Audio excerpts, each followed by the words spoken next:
Good morning, good afternoon, good evening, good night, wherever you are. So here we are back again in sunny California and rather warmish California. Yesterday here it was, it touched 100 degrees. So that's pretty hot. I'm glad that today it's not like that. But I'm also incredibly happy that today is my daughter Isabella's birthday. So I wanted to give a big shout out to her, a big hug and a kiss to her.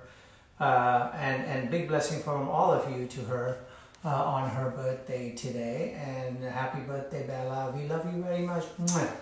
And so that's that. We hope to celebrate.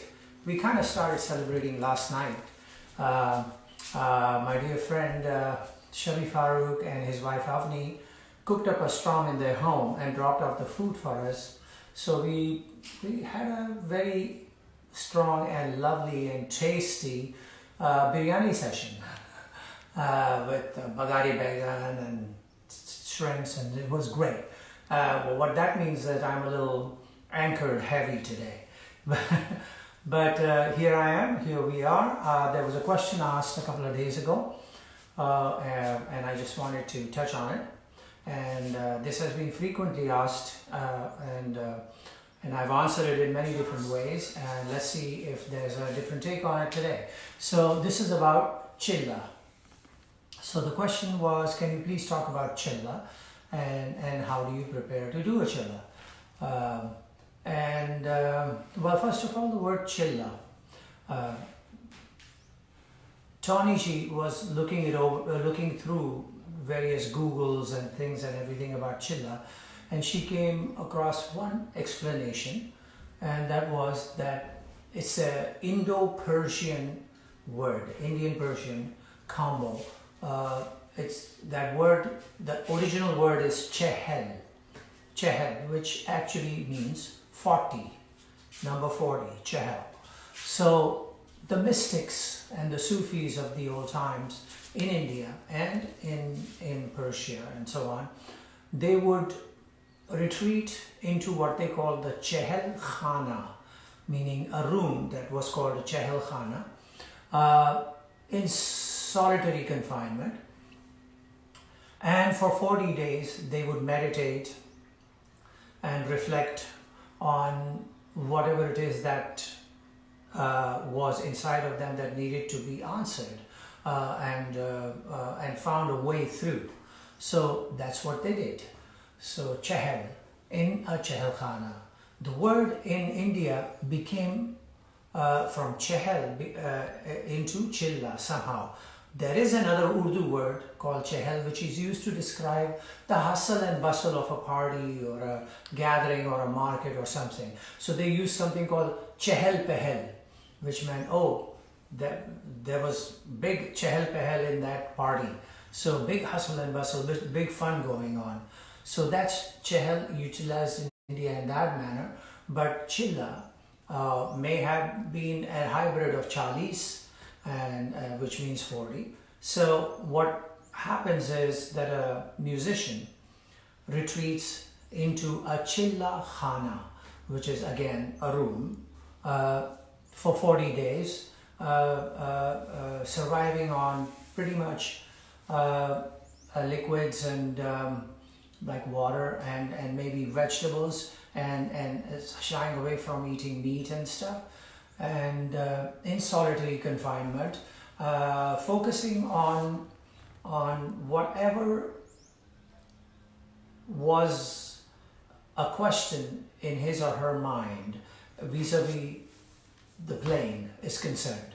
So suppose if I was considering that I've gotten to a certain point with a particular qaida or a particular phrase or a particular pattern, where do I go next? And if I'm running into some kind of a wall, some kind of a, oh, I can't see my way through, so I would think about retreating into a solitary room, the Chilla Khana, and be there and focus on that particular piece of rhythm or music, and see what kind of world opens up for me in there. So for 40 days, nothing, no outside contact, and you do that. So the first time I went, I was 16 years old, wasn't quite sure what I was looking for. I mean, I was already like somewhat of a young darling of the crowd at that time. I would play concerts and people would think, oh, he's such a cute and can play well and so on. So I guess I wasn't at a point where I had reached a wall or a hurdle, but I felt excited about wanting to do something like this. So, and maybe I just wanted to get away from the family and just be on my own and do this retreat. So I went and did that. But I focused on not one particular problem, because for me at that point in my life, there was really no problem. I mean, I was just having fun, enjoying playing. So I just would practice and I would start playing as if I'm playing in a concert. So I would start with an opening peshkar and go on to a qaida and another qaida and another qaida, and then some chand based stuff and rows and relas and compositions. There was one instance where it happened where I suddenly got stuck with a particular composition, and I don't know why. I just felt that I wanted to keep trying to play that and go forward with it, and went on doing it for hours and a few days until there was a vision, and that changed things for me. That's another story. But Chilla basically means that. So you decide on, okay, there is this particular, like some people lots of people have problem with dhira dhira. So say, okay, I now I'm going to work on my dhira dhira and go into the chilla, focusing mainly on that. It is good to get your teacher's permission, guru's permission, and usually what happens is that the guru gives you in.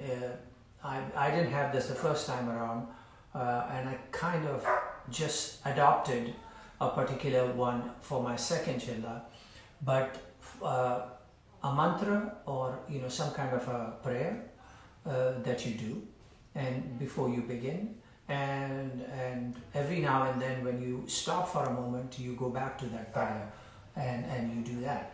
So from your guru you get that, you focus on a particular phrase or a pattern or a qaida or a rela, and you work your way through that, and until it becomes second nature to you, until your hands just naturally flow in that particular composition at any given pace.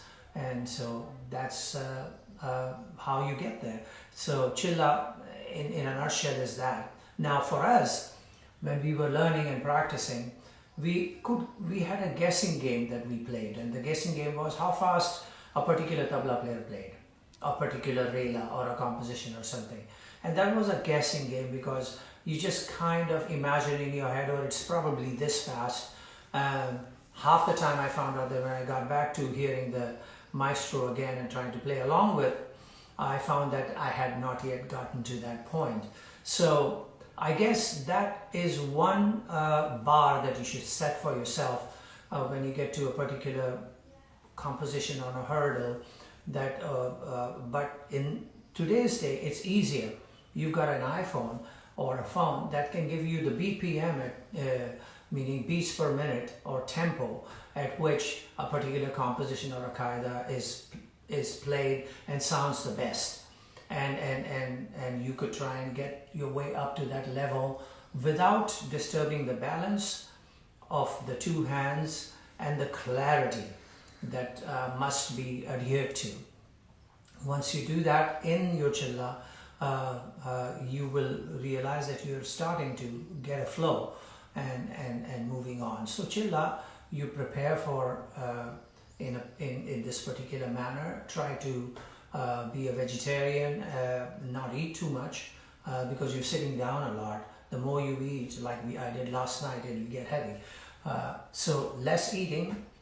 Drink a lot of water, and in this day and age you can also have those vitamin drinks and all that you have available to you, and work your way through the chilla of 40 days. For me nowadays, I feel that the chilla may not be as necessary.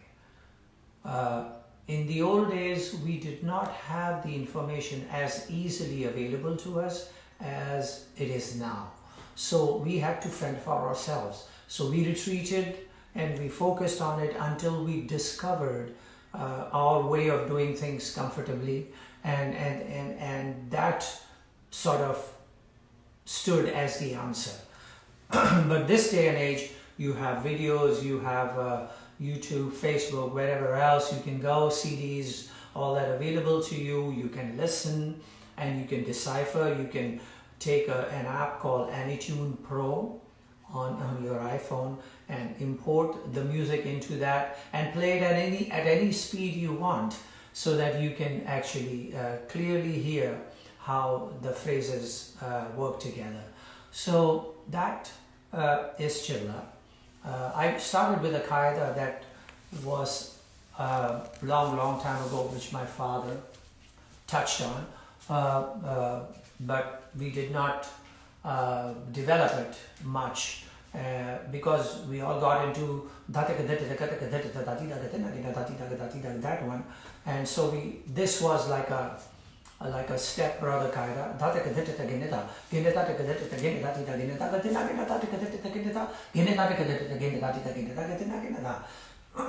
So I suddenly remember this qaida as I was setting up here, so I just kind of started to play that. So that's one of the questions. Now we have to see if there's any other question. But before any other question, I'm going to play that qaida that we got into very much, which was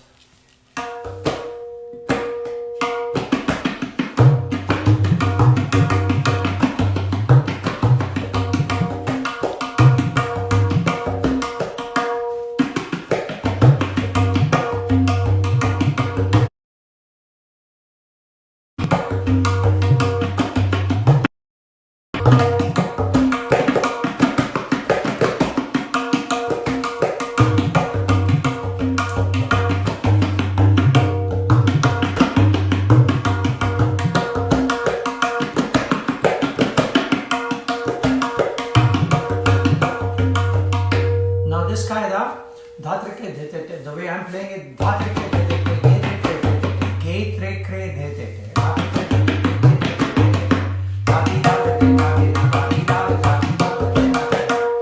now it should be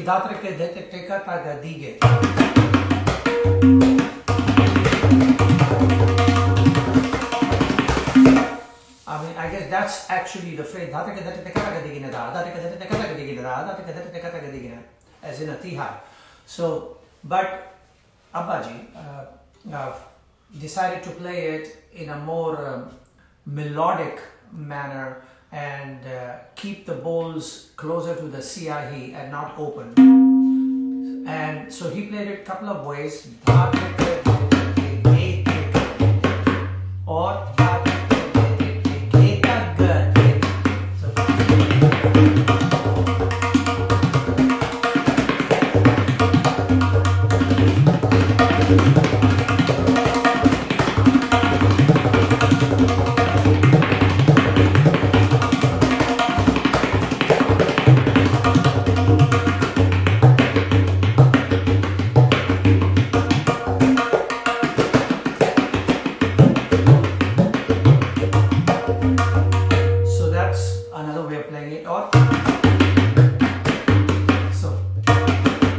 seems to be the one that I usually gravitate to.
That's the original qaida that we learned, and then Abbaji came up with the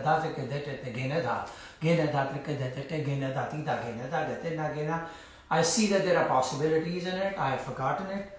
So now that I remember it, I'm going to see if I can find my way through it. Maybe do like a mini mind chilla on it.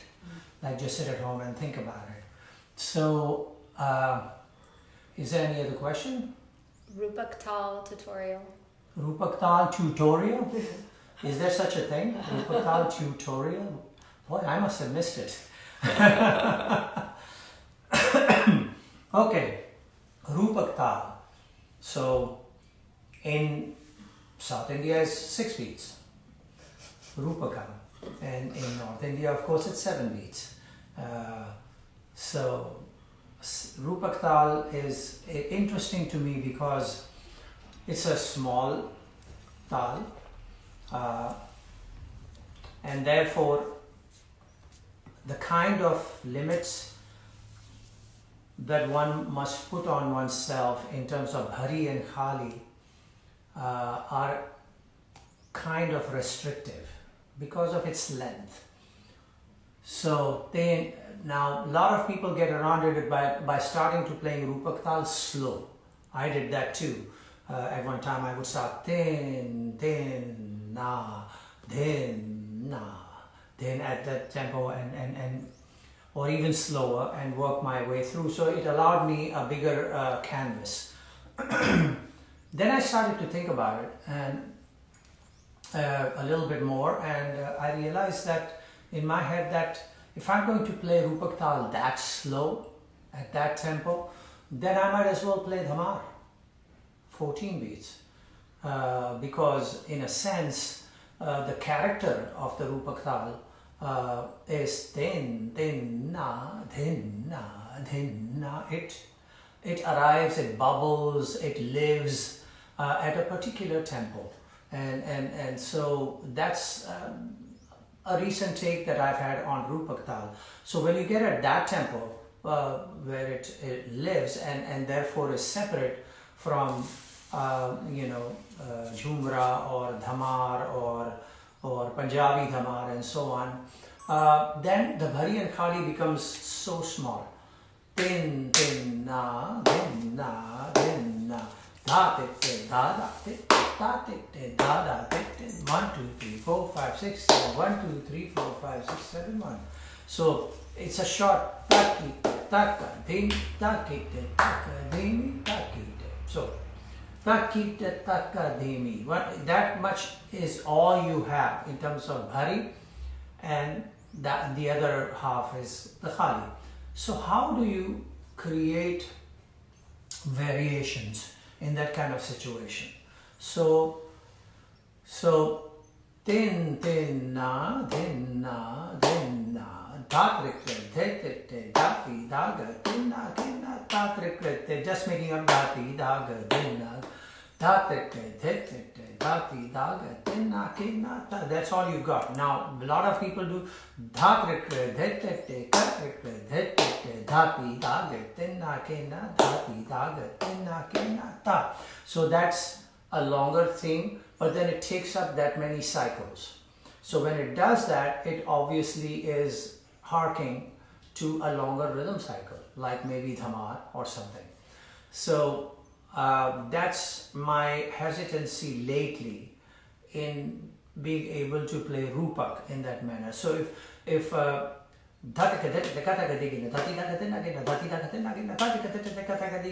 Bhari and one Khali, so that's 14 beats. So how do you account for that? It's the same thing that when you're playing with a sitar player or a sarod player or somebody, and they play a gut which is 2 cycles long in Rupak Tal. So that's 14 beats. So you're in effect playing 14, you're not playing 7. So that's another question, another discussion for another time. So the challenge, however, is exciting to be able to play at that tempo. So da tit da tit da tit da da tit da ge na tin na ge na ta tit ta ta tit da ge na tin na ge na da tit da da tit da ge na tin na ge da tit ta ta tit da ge na tin na da tit ta ta tit da ge na tin na ge na ta tit ta ta tit da ge na tin na ge na da tit ta ta tit da ge na tin na ge na ta tit ta ta tit da ge na tin na ge na da tit ta tit da tit da ge tin na ge na da tit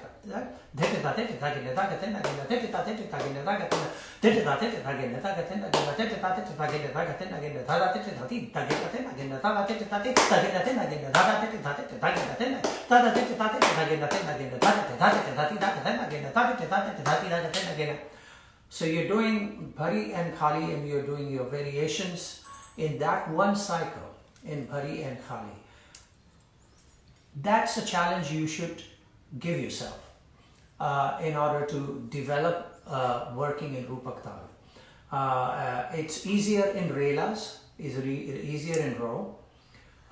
Compositions are sort of immune to this, bandishes, because those are long bandishes anyway, no matter which rhythm cycle. But I'm just wondering in terms of Bhari and Khali and Qaidas, Peshkars could be easily developed in Teen Tal using the, Rupak Tal using the Teen Tal map, right? So,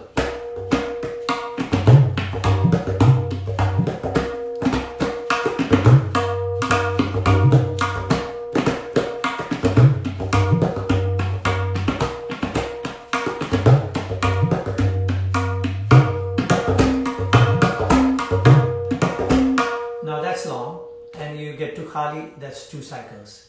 So that's what I was trying to say.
Something that somehow skirts the idea of making it into a longer rhythm cycle and giving yourself the challenge of playing 7 as a 7. At this tempo, maybe it's a little fast, but you know, like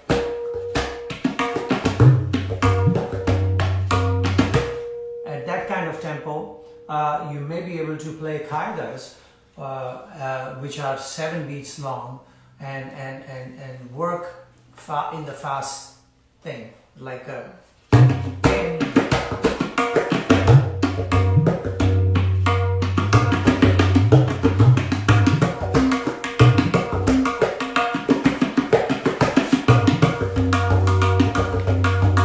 no, that's long.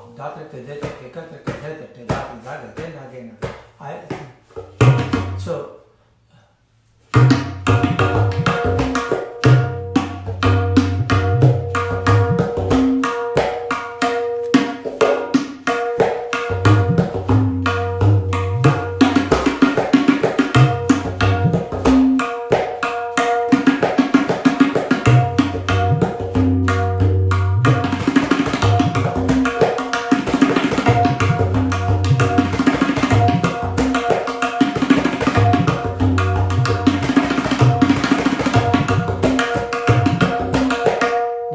becomes difficult.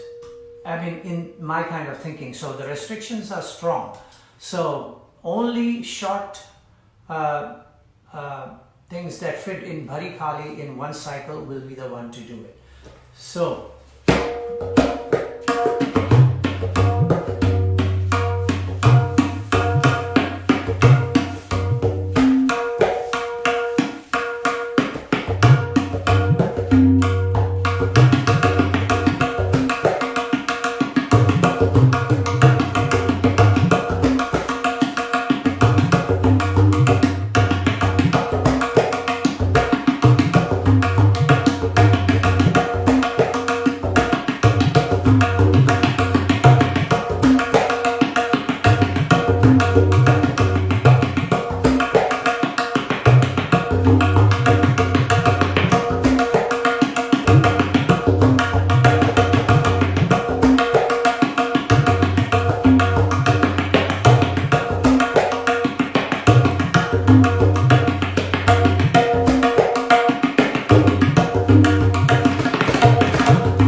not to get into the longer versions because that's the way we've been brought up.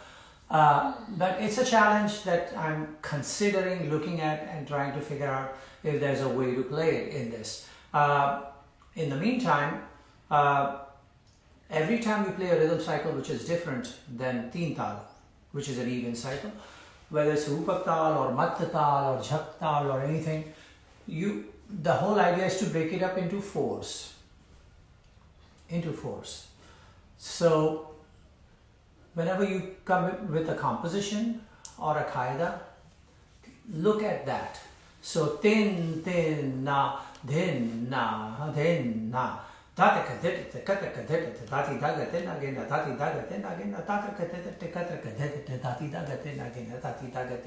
what you've got is two, 1 and 2, bhari and khali. So if you were to make it shorter, like for instance, raw like qaida, like I was just playing.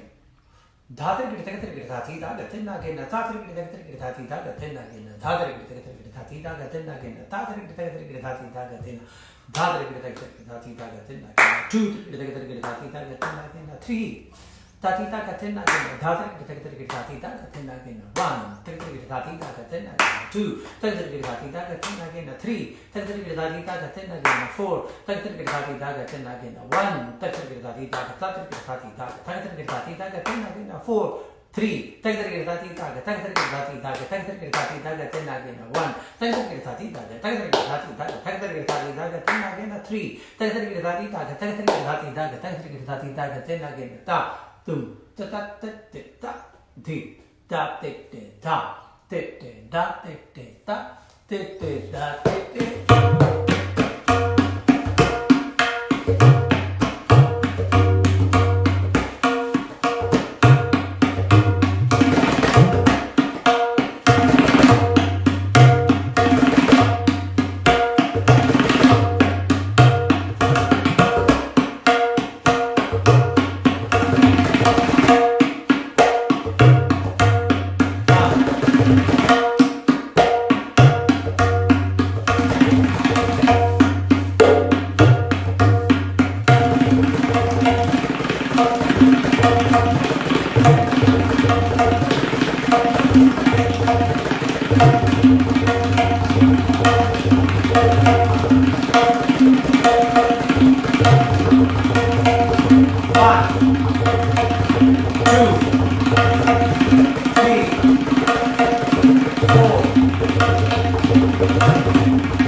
So I did one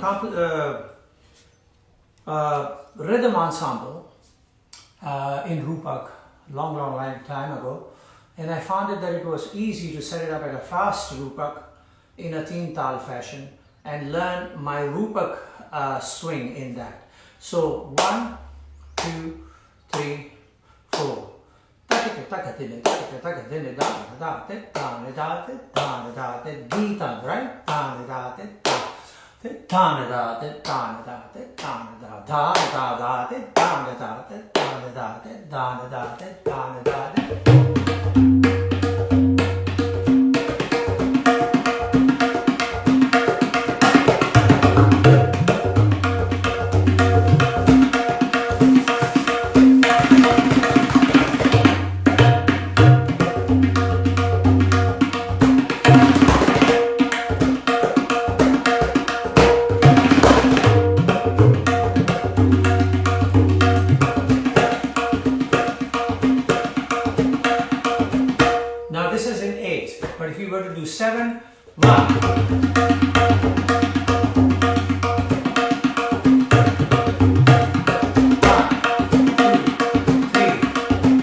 about 7 is in that manner is workable.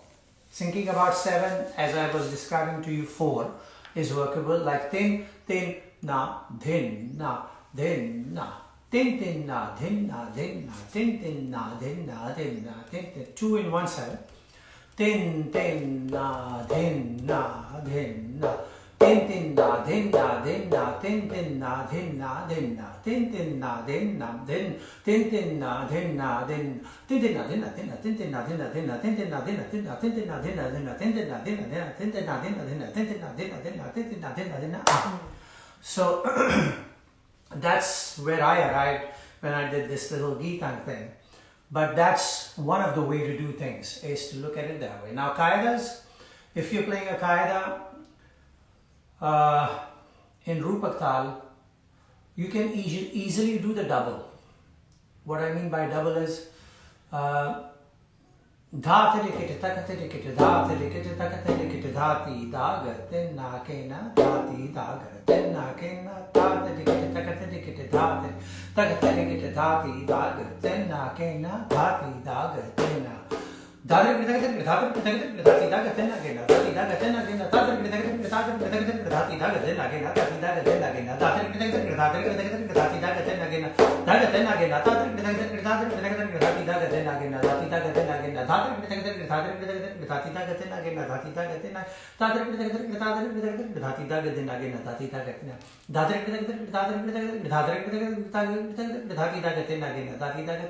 dhati daga na kena dhati daga na kena You've doubled it. So you've broken the qaida because it's an even number. Well, not quite even number, because it's easily breakable. So 2 and 2. So now you made it 4 and 4. So when you make it 4 and 4, you've doubled easily. So at least that you can do without even thinking about it in a particular rhythm cycle. Any rhythm cycle, this works. Any rhythm cycle, this will work for you. So keep that in mind. If it's Japtal, it's the same way. If it's Teen Tal, it's the same way. If it's Ek Tal, it's the same way. Whatever the qaida is, you can break it. What was interesting about Abbaji, my father, was that he broke away from the norm of even divisions of a qaida and created an uneven division type qaidas.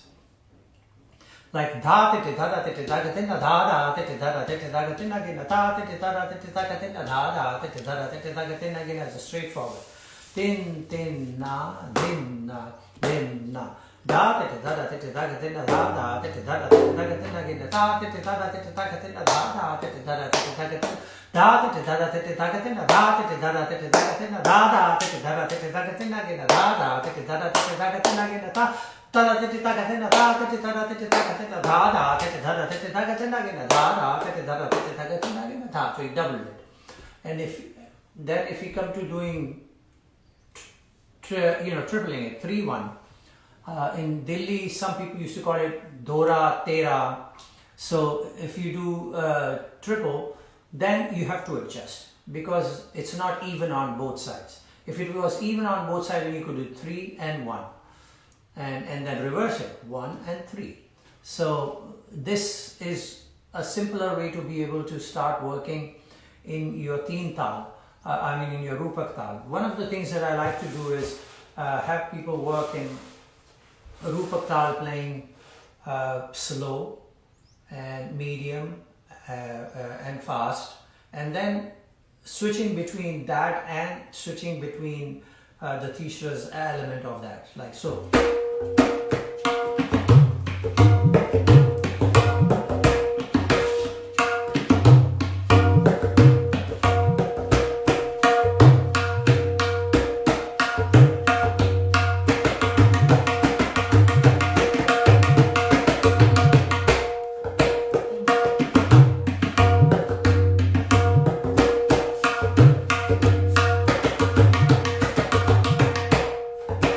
Same length, right? As 2 cycles. 1, 2, 3.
like my father said before, samko dekho, and finding your way around it. But like tin tin na din na din na tin tin na din na din na tin tin na din na din na tin tin na din na din na tin tin na din na din na tin tin na din na din na tin tin na din na din na tin tin na din na din na tin tin na din na din na tin tin na din na din na tin tin na din na din na tin tin na din na din na tin tin na din na din na tin tin din na din na tin tin na din na din na da tin tin na din na din na da tin tin na din na din na tin tin.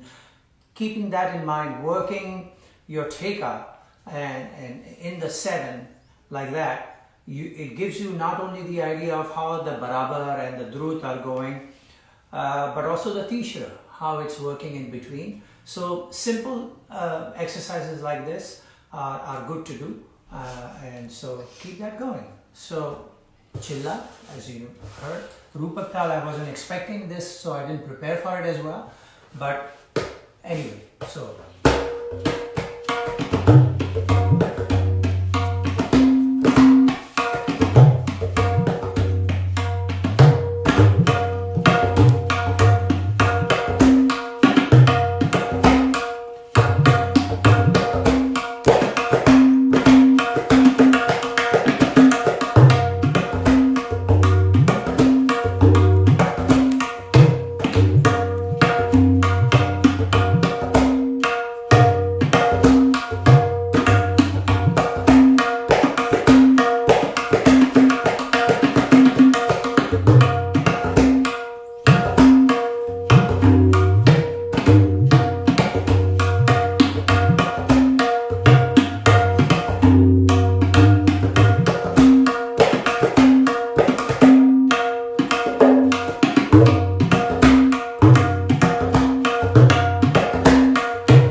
it's possible once you understand the way the rhythm cycle flows, the way the tempo sits right inside your body, then it's easier to be able to play any rhythm cycle.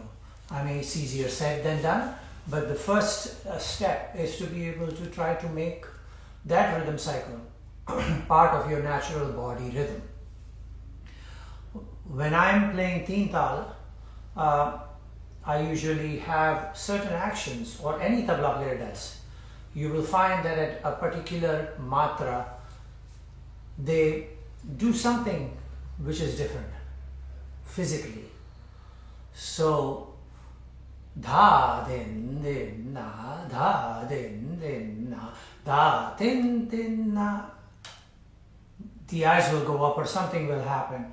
So rhythmic graph or rhythmic map or grid is installed inside the body as well. So the body reacts, and you know how it is when you when you talk about a particular maestro and that maestro's composition, and you say this is from such and such maestro, your hand naturally goes up to your ear, and you say such and such Ustad or such and such Panditji. It's natural. So that kind of natural development inside your body of reacting to the pace and the tempo of the rhythm cycle at hand is something that you should do. We seem to think that tabla playing is mainly right here, and the information is here, and the emotions are here, and they all come together in here. But if the composition or the kaidas or the relas or raws or chans or anything, you name it, if it doesn't have a physical appearance, when you saw Ustad Al-Arakha, my father, he literally lived the composition. You saw him moving a certain way, and the way his face would go, it just physically got him to a point where he was one with what he was speaking through the instrument. And that is where you need to get to. That's where you need to arrive. So it's not easy, but it's not an impossibility. It is, you know, and with today's tools available to you, you can get there, okay? In the meantime, wash your hands, wear a mask, be safe, be careful. And now next Friday, I'm going to take a Friday off, if you don't mind. We've done 7 Fridays in a row, and I'd like to just sit back and maybe work on this idea of Rupak Tal that we just sort of put in the frying pan. And so next Friday, you're going to take a holiday, and the Friday after that, we'll be back here at the same bat channel and same bat time. And so take care of yourselves, and lots of love to all of you. And again, happy birthday, Bella, if you're watching. We love you. Ciao.